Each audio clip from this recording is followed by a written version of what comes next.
Hello.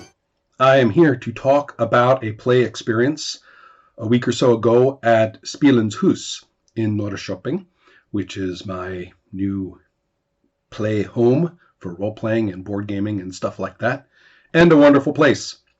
Well, this particular time, coming off of an exciting, rather chaotic, fun episode of Trollbabe, which you'll be able to see later, people were still hanging out. The session had been furious but kind of fast, and there was time. And everybody had just finished some enormous board game, and it just seemed the right time to reach into the bag and pull out my copy of Zombie Cinema, which is this, in the quaint case, which at the time was fun. Back in the mid-2000s was kind of fun to pull out and play and say, look, a VHS case, and now, years later, is kind of almost foreign object.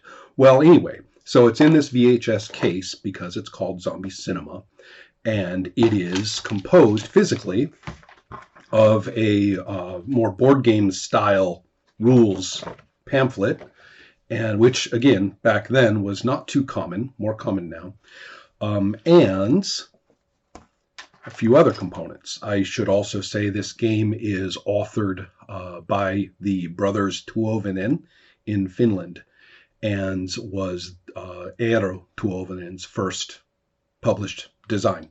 And I regard it as a fairly high mark of role-playing design. And I say role-playing because it is a role-playing game. There is some interesting details about that when you present it to people, because what they see is the little board, and it has spaces, and you have little pawns. You see a little orange guy there, little pawns that you move on the spaces on the board. Now, similar to my experiences with standard playing card deck mechanics in role-playing, including my own Spione and Shahida,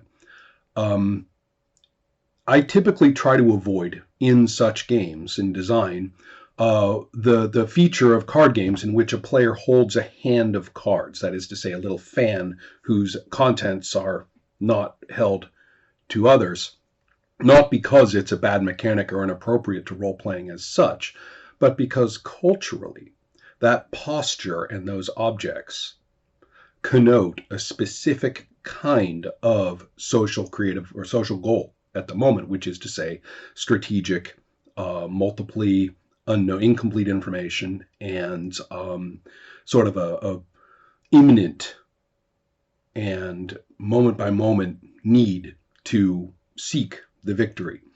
And that's fine, but it really can be against whatever else is happening in role-playing terms. And so the same thing applies, as I found with Zombie Cinema, is that as soon as people see a board with spaces to move a pawn on, culturally they are inclined to think of it as a particular type of game, and that there must be a strategy, there must be a set of contingencies to strategize against, and they're seeking the win condition.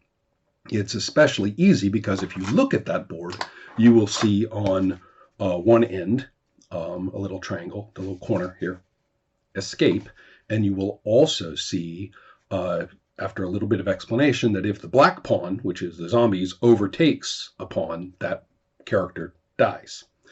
Well, all of this would lead you to think that this is basically a fun little board game where you try to escape the zombies and see if you win or lose. Well, no, this is a role-playing game. And in particular, it focuses on classic zombie cinema in which the human drama is the priority.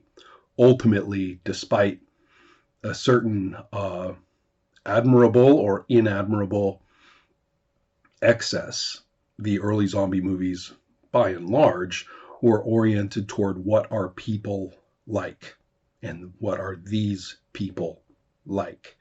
The idea of a microcosm of modern society under intense stress is pretty easy to understand.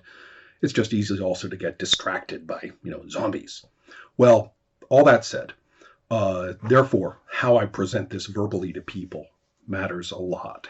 And so I really presented it as a role-playing game. I've learned to do that, and discussed its rules and character creation. And you're playing to advocate for your character. You are to take that character as a concept seriously, as a fictional entity who you are experiencing as having needs, desires, information of the moment, and reactions that work for you as a player. And so, therefore, onto how it works. If you're not familiar with it, I quite like its setup. You have 3 little sets of cards that are denoted here by the differences in the colors on the back, red, yellow, and green. You pick them at random, 1 from each, and you end up with a playable character quite quickly. The green stuff is a personal description, more or less, sort of a one-word characterizer, and a few prompting questions. The yellow ones are highly psychological characterizers, many of which are negative or have positive and negative features. Something like, hot temper, or, a tendency toward leadership, or mental problems and stuff like that.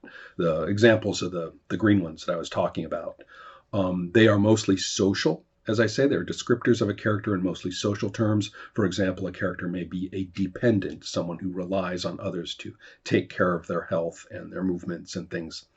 And independent, adolescent, healthcare professional, officer. Some of them, as I say, they're all socially interactive in some way. So you have the socially interactive identity, you have the sort of inner psychological, passionate, or ideological identity. You have then finally the red cards, which all relate your character to the incidents of the zombies. For example, you may have been injured in some way. You may consider yourself or be special relative to the rest of the populace insofar as zombiness is going on. And a number of other things. You may belong to an organization which is now activated, or trying to take advantage of the invasion. Lots of other things like that. So kind of went into that a little bit too much detail, but the fun part is that you always get vivid characters that people latch onto quite quickly. We had 6 people playing, so I won't go through it in all the detail, but there were some really good combinations. We had a very cranky police officer who was also kind of a classic nativist bigot. We had, by contrast, we had a weak-willed, young, kind of downtrodden guy. We had a doctor who, felt responsible and felt intense and knew that there was a location, that, let's see, there's in play, there was a location that somebody knew that, we or they could get to. A wide variety of characters. As for my character, I was blessed, and I would never have thought anyone would be so lucky, let alone dared hope it would be me, to get the combination, the golden combination of dependent and useless, ? And naivete. So anyway, we set this here. I've kind of left it up to the group to decide where and what to set it in. They went with Nordshopping, right here, right now, which is a fine thing to do with the game, almost the default for it. And as it happens, we kind of had to remind everybody that we weren't playing the sort of what would you do when the zombies attack kind of game where you play yourself and you run around and eventually kind of figure it out and grab a chainsaw and go for it. That's really kind of not what we were up to. And we played, the way the game works is inspired directly by Eero's experiences with my game Spione. And it is very much a round robin of fairly rapid input, and with certain rules over what you can say. That's fairly easily understood, but it takes just a little bit of practice as people kind of realize that it's suddenly handed to them. They say what's going on. They don't have to dwell on it. They don't have to get too elaborate, and they can let it move on. So if it's your turn, you've got the red turn token. You frame the scene, and then people just go around and around saying what happens, what happens, what happens, what happens. While it's your turn, though, you kind of, they have the term have the call. You can say so. Say, all right, yeah, that holds, or no, that's not it. And furthermore, you can close the scene. Now, one of the important points is that you look at where any given pawn is on the board, zombies included. And as you can see, 1, 2, 3, 4, 5, 6, 7, 8. There's 9 of them. And so depending on how they're distributed around on the board, that's a combination of little things that you use to frame the scene. And you rapidly realize that by following these, that the zombies are after you. You're not going to just hear about the zombies on the TV. They're on you. You could have, for example, zombies are few and slow, easy to avoid or overcome. As long as a pawn is on that one, then that applies. When you have other things, let's see. You have things like weak people give up or break down, condition spreads along new vectors. So anyway, the point is that there's some combination of these, and it could be pretty much any combination, which is setting up the parameters for the next person who gets the turn token. Then that's all the board does in terms of content. Now, the rest of the issue with the board, all the people actually start closer to escape than you might think. I mean, that's where the people start, all the pawns, and then there's the escape one, whereas the zombies start here. And so, if it's a chase, if the game is basically a chase, the characters are way ahead.